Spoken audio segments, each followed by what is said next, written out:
In the year 3027, Earth was no longer a single sovereign planet. It was a powerful seat in the Interstellar Union, a federation of advanced planets that had unified under a treaty forged after centuries of war. Among those who stood victorious were the Terran warriors, Earth's elite, genetically enhanced protectors who fought alongside alien allies to bring peace across the galaxy. Captain Lyra Danvers was one of the most feared and respected Terran warriors. At only 32, she had led successful campaigns across 6 systems. She bore the sharp, cobalt blue tattoos of a high-ranking officer, etched into her neck and collarbone. She didn't fight for glory, she fought to protect.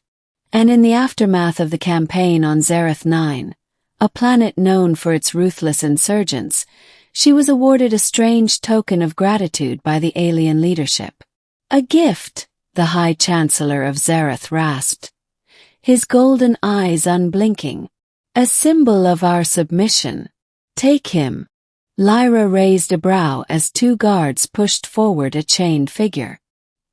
He was tall, almost 7 feet, and covered in dark, reflective scales. Silver cuffs glowed on his wrists, etched with ancient runes. His face, though reptilian, was intelligent, noble even. He didn't snarl. He didn't plead. He met her eyes with quiet defiance. "He is one of the Defies," whispered her second-in-command. "Proud race. They never surrender." But he was caught protecting children. A rebel, or a guardian? A slave? Lyra asked, disgust curdling her gut. "You offer me a man." The Chancellor bowed. "He was your enemy. Now he is yours to command." She looked at the Defies again.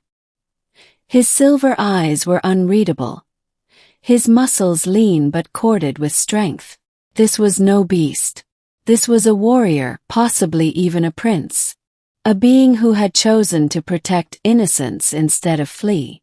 Lyra did not believe in slavery, especially not of fellow soldiers, regardless of species.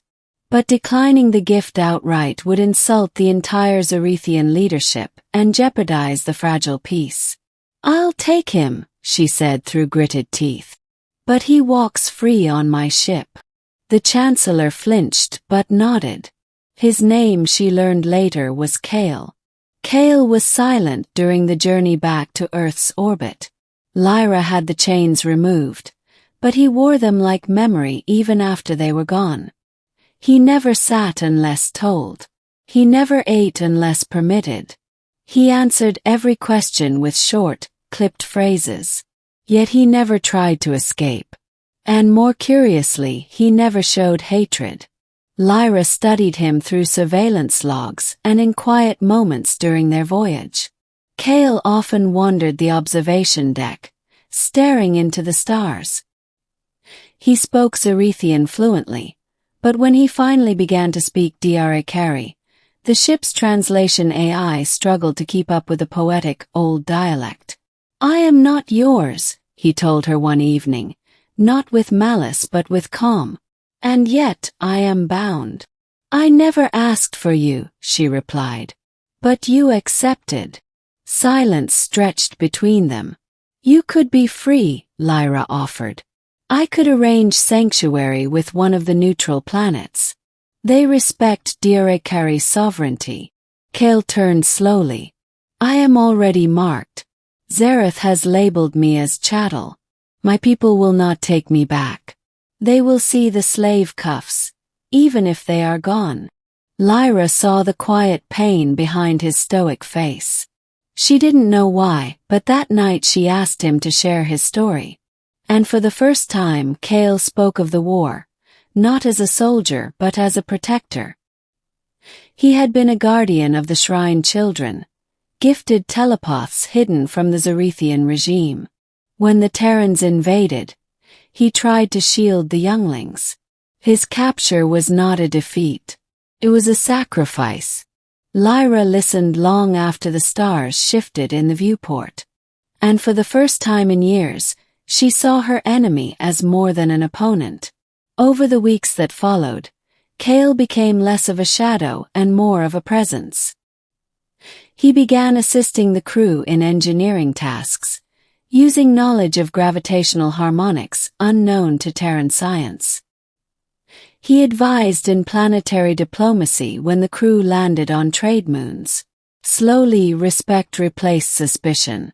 And Lyra, who had long kept her emotions sheathed like a blade, found herself drawn. Kale was unlike any man she had known. He was gentle without being weak, strong without being cruel, and always honest. She caught herself smiling more, thinking about him, watching him. Then one night, while repairing a damaged hydrocore, Kale was injured, his shoulder torn by a rogue plasma coil. Lyra was the first to reach him. She held his bleeding body in her arms, shouting for medics. "You shouldn't care," he whispered as they carried him away. "I'm only a reward." She didn't respond then. But when he recovered 3 days later, she came to him in the med bay. "You are not a reward," she said. "You are a man. And you are free. I don't want your obedience, Kale. I want your choice." He looked at her long and hard. "And if I chose to stay, I'd welcome it. And if I chose more than that," Lyra's heart thundered, "then I would consider myself lucky." Kale stood towering over her. His hand, scaled and scarred, reached gently for hers. "I choose," he said softly. "You." When they returned to Earth's lunar station, Lyra made the announcement.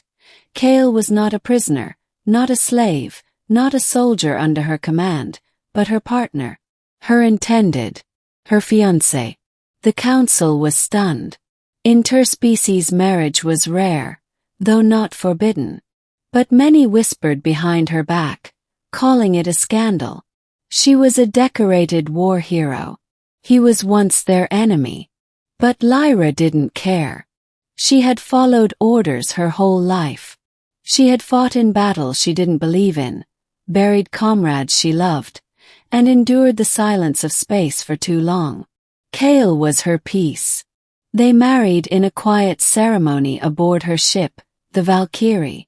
No grand parades, no pomp.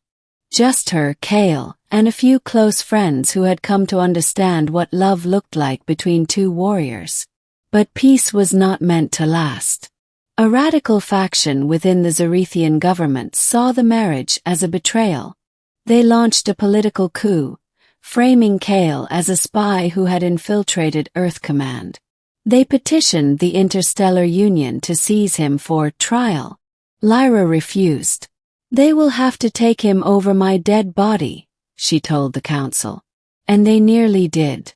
An assassination attempt was made on Kale's life during a diplomatic conference on Mars. Lyra intercepted the blast meant for him, her body torn by shrapnel. Kale shielded her with his own, carrying her to safety through gunfire. As medics worked frantically to save her, Kale stood by, a blade in one hand and a war cry building in his throat. But Lyra survived. And when she woke, her first words were, "Still not a reward." He laughed, his voice breaking. "No, you are a miracle." Their union became a symbol of resistance, against prejudice, against political manipulation, and against war itself. Other hybrid couples began to speak openly. Old treaties were rewritten. The Dirakari elders, moved by Kale's actions and Lyra's unwavering love, reversed his exile and granted him status as ambassador. Together, Lyra and Kale forged a new legacy, not as captain and slave, not as human and alien, but as equals, as soul-bound warriors of peace.